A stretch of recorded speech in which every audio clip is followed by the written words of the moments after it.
Fala galera, tudo bem? A gente está numa semana extremamente importante de data FIFA, né? Pensando em Copa do Mundo, então são momentos decisivos na Ásia, na CONCACAF, na Comebol, na UEFA, na África.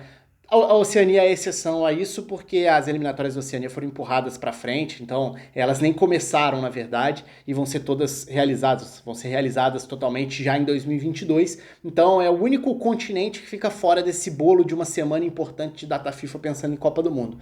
Mas um evento aconteceu paralelamente a isso, que é também importante pensando em Copa do Mundo. Eu tô falando da liberação do calendário da Premier League 2022-2023. E por que isso é importante, né? Porque a gente precisa lembrar do conflito de calendário que foi criado por conta da FIFA ao colocar a Copa com sede no Catar e ao perceber que o clima não permitiria uma Copa do Mundo sendo realizada no meio do ano por conta do calor, deslocar a Copa do Mundo para o fim do ano. Então todo mundo sabe, tem Copa do Mundo no ano que vem, essa Copa do Mundo vai ser em novembro, é sempre bom lembrar, né? Novembro e dezembro, de 21 de novembro a 18 de dezembro. Então é um período atípico. E é um período que impacta em toda a sequência, né, em todo o desdobramento do calendário do futebol mundial. Então, se a gente for pensar no calendário europeu e olhando de um ponto de vista até simples, bastante objetivo, bastante natural, é o continente que mais tem impacto, influência nas listas de convocados quando a gente olha para seleções de todas as partes do planeta.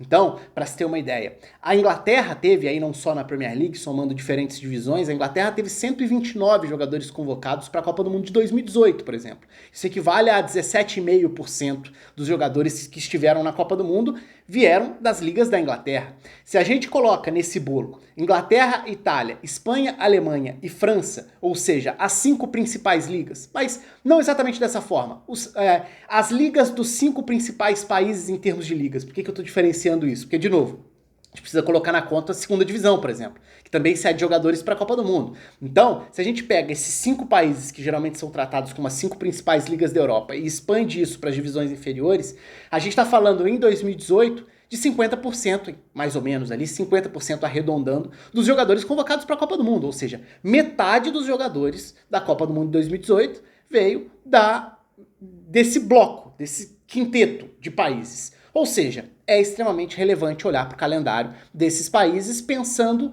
nos impactos de preparação e que vão trazer também impactos de nível técnico, pensando em Copa do Mundo de 2022. E aí a gente chega na notícia em si, que foi a divulgação do calendário da Premier League. E o que chama a atenção aí, né? A Copa do Mundo ser no fim do ano não é novidade para ninguém. Aliás, isso foi definido há muito tempo. E lá atrás, isso sempre se falava, o que vai acontecer lá na frente? Vai ser estranho. Será que a Europa vai se adaptar, vai mudar o calendário, vai fazer um campeonato diferente em relação não ao número de rodadas, mas ao momento, ao calendário mesmo, que forma isso vai ser distribuído ao longo do ano?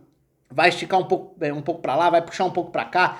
Isso já aconteceu, de certa forma, com a pandemia, né? Os impactos da pandemia nos calendários do futebol pelo mundo inteiro. Então todo mundo teve que se desdobrar nesse último ano e meio aí para conseguir fazer caber calendário de futebol dentro de um ano regular de temporada.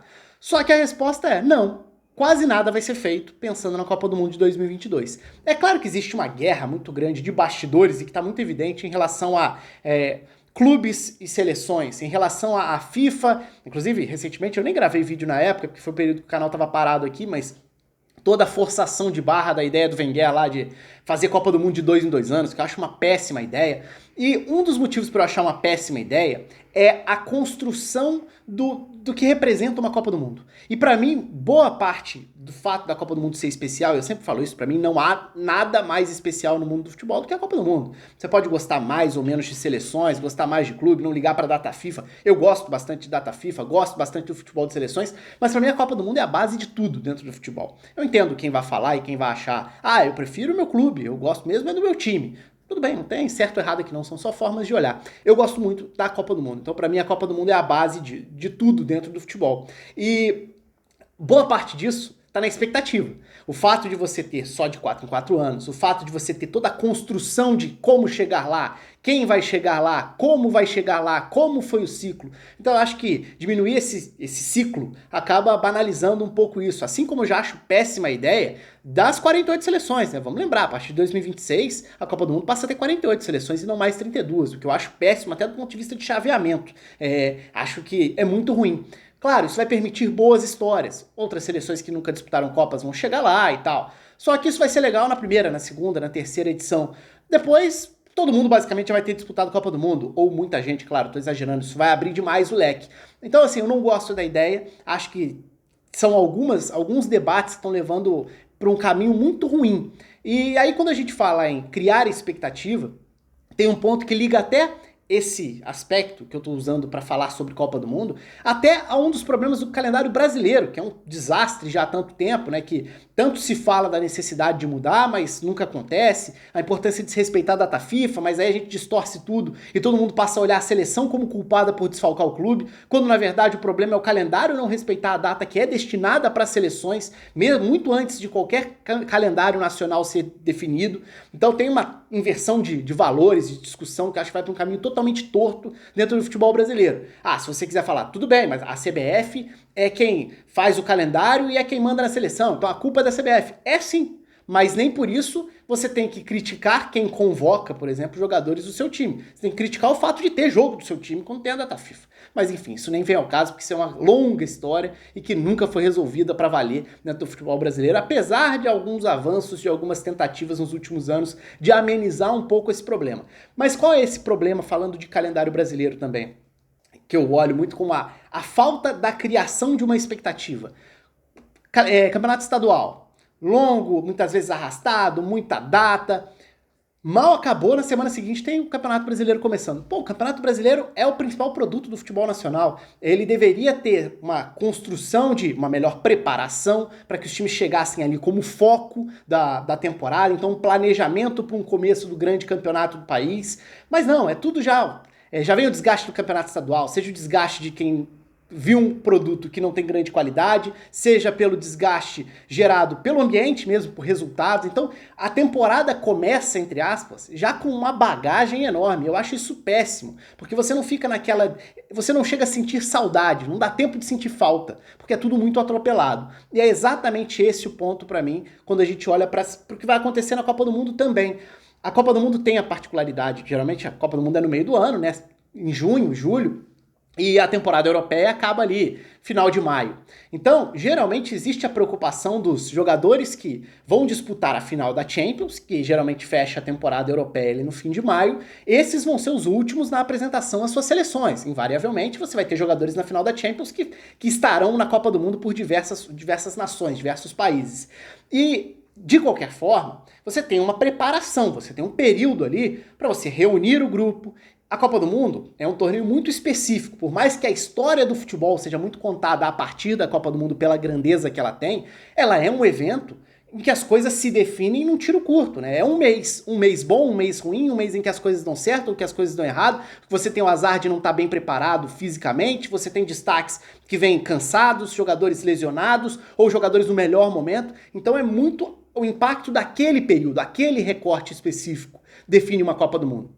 E até por isso, essas semanas de planejamento são fundamentais, porque de preparação são fundamentais. Geralmente o que acontece no primeiro momento de reunião do grupo, de convocados e tudo, existe uma preocupação muito grande das comissões técnicas em conseguir meio que equalizar, conseguir uniformizar o nível físico dos jogadores. Então vem um primeiro momento de vamos preparar para tentar colocar todo mundo no mesmo estágio, porque tem jogador que veio de uma temporada desgastante, tem jogador que se machucou em parte da temporada, tá voltando ao ritmo, tem jogador que estava no Brasil em atividade, então você tem diferentes níveis, estágios de temporada, e você coloca tudo no mesmo pacote para montar uma seleção. Eu usei um exemplo aqui de um calendário, misturando calendário sul-americano com calendário europeu, e isso acontece em vários países que vão à Copa do Mundo.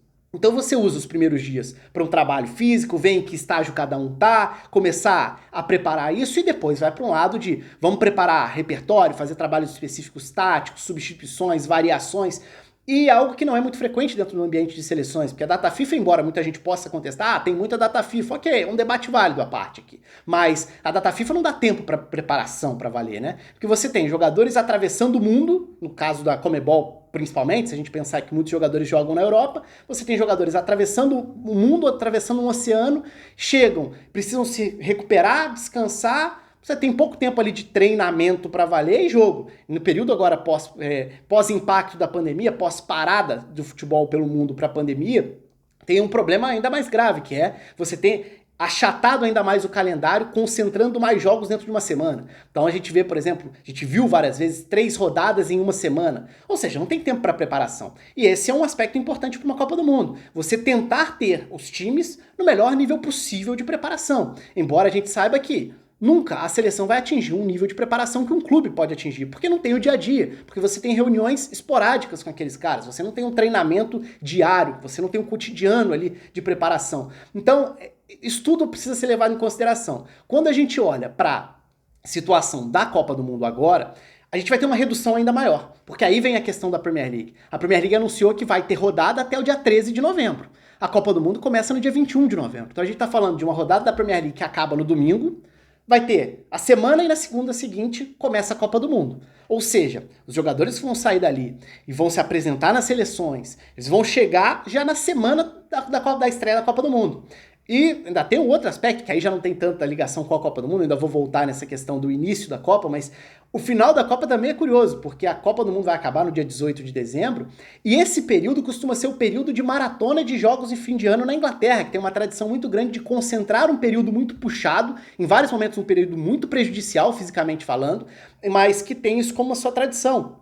Então, a Copa do Mundo acaba no dia 18, na semana seguinte tem Natal. Natal é sinônimo de rodada de Boxing Day. Aí tem rodada do Réveillon. Então vai ser uma maratona sem muito tempo para respirar, o que é ruim do ponto de vista de preparação e tende a impactar no nível, e quando impacta no nível físico, no nível de preparação, impacta no espetáculo, impacta na qualidade técnica também do que pode ser apresentado, além de não dar nem muito tempo para você respirar. A gente está acostumado a ter no início de junho aqueles vários amistosos, as últimas partidas, os últimos cortes. Na seleção brasileira não costuma ser assim, porque o Brasil não tem o hábito de fazer uma pré-lista maior para depois cortar. O Brasil geralmente já convoca os seus 23 para a Copa do Mundo, mas vários países chamam um número maior de jogadores, usam as datas e depois de amistosos definem os últimos cortes para ficar com a lista final. Esse período pode não existir dessa vez. Então, vai ser muito diferente. Eu tenho uma curiosidade para ver, não gosto, mas acho que, de certa forma, não tinha muito o que fazer em relação à Copa do Mundo ser realizada no fim do ano. E agora fica a curiosidade por um outro aspecto. Quais serão as datas das outras ligas? Porque eu tô pegando aqui como gancho a Premier League. Na Inglaterra, o que se fala por lá é que a Championship, a segunda divisão, também vai parar para a Copa do Mundo. Mas League 1 e League 2, por exemplo, não. Vão continuar tendo jogos durante a Copa do Mundo, novembro, dezembro, e tá tudo rolando normalmente, porque é um período em que a Inglaterra costuma ter muito jogo. Acho péssimo que tenha jogo durante a Copa do Mundo. A Europa não está muito acostumada a isso, porque a Europa geralmente não precisa se adaptar à Copa do Mundo, né? É um calendário que é muito pensado a partir do futebol europeu, com a Copa do Mundo acontecendo justamente no intervalo entre uma temporada e outra. Agora, tem outros tópicos, assim, rapidinho para passar. Geralmente a gente tem um final de temporada com os jogadores chegando muito desgastados à Copa do Mundo. Então tem jogadores que chegam exaustos. A gente tem um período, geralmente ali nos 6 meses anteriores à Copa do Mundo, que é um festival de lesões que vão minando e gerando problemas para a Copa. Então é tradicional, começa ali a chegar a Copa do Mundo, a gente começa a olhar a notícia, esse cara sofreu uma lesão grave, não vai perder a Copa do Mundo, aquele vai perder a Copa do Mundo e tudo. Vamos ver como vai ser a possibilidade de ter uma pré-temporada com os clubes e talvez de jogadores chegando num nível físico melhor do que o nível de jogadores esgotados que a gente costuma ter na reta final das temporadas quando os jogadores se apresentam às seleções. Então tem esse contraponto do fato de ser a Copa do Mundo no fim do ano. E por último, uma outra curiosidade que eu tenho, além das datas de outros campeonatos que vão ceder muitos jogadores para a Copa do Mundo, a outra curiosidade que eu tenho é para as exceções. Porque a gente tá falando aqui, eu tô falando principalmente sobre Inglaterra, Itália, Espanha, Alemanha, França, as principais ligas europeias que vão ceder, vão ser os campeonatos que mais vão ceder jogadores para a Copa do Mundo, certamente, mas e os países que têm menos jogadores ou não têm jogadores nas principais ligas? E os países que têm boa parte dos elencos atuando no próprio território? Isso pode permitir que algumas preparações sejam bem desiguais, no sentido de que, por exemplo, o Catar, país sede, tem todo mundo jogando por lá mesmo. É um grupo até que tem sido trabalhado já há muitos anos, já falei sobre isso em outros vídeos específicos sobre o Catar aqui. Então o Catar tem trabalhado uma base já há muitos anos, diria quase uma década trabalhando a seleção que vai ser base da seleção na Copa do Mundo. O Catar pode utilizar um tempo muito maior do que uma semaninha que várias outras seleções vão ter para preparar esse time. Então, para tentar atingir um melhor estágio físico, para tentar atingir um melhor entrosamento, para atingir e explorar ainda mais o lado coletivo e tático pensando na Copa do Mundo. Por que não? Pega um mês antes, reúne todo mundo e fica um mês e meio de treinamento já com o grupo reunido, focando na Copa do Mundo. Isso pode trazer algum tipo de vantagem. Não tô falando que o Catar vai ser campeão do mundo por causa disso não, tá? Tô falando só que vai ser interessante observar estratégias. Estratégias das ligas, das federações, das seleções e a curiosidade pelo impacto que isso pode trazer num calendário que vai ser atípico. É muito diferente a Copa do Mundo acontecendo nessa época, com todos os problemas, mas problemas que a FIFA nunca fez questão de enxergar, né? A começar por várias questões humanitárias que sempre foram nítidas na questão da escolha do Catar. A grana foi o que decidiu e a FIFA nunca ligou muito para todos os outros assuntos que foram levantados ao longo dos anos pela imprensa e recentemente por alguns jogadores, algumas seleções inclusive. Mas isso, de certa forma, é página virada do ponto de vista de preocupar a FIFA. Agora é uma questão de qual vai ser o impacto disso pro campeonato em si, pro futebol em si, pra Copa do Mundo. Enfim, o espaço está aberto aí, um abraço para todo mundo e até a próxima.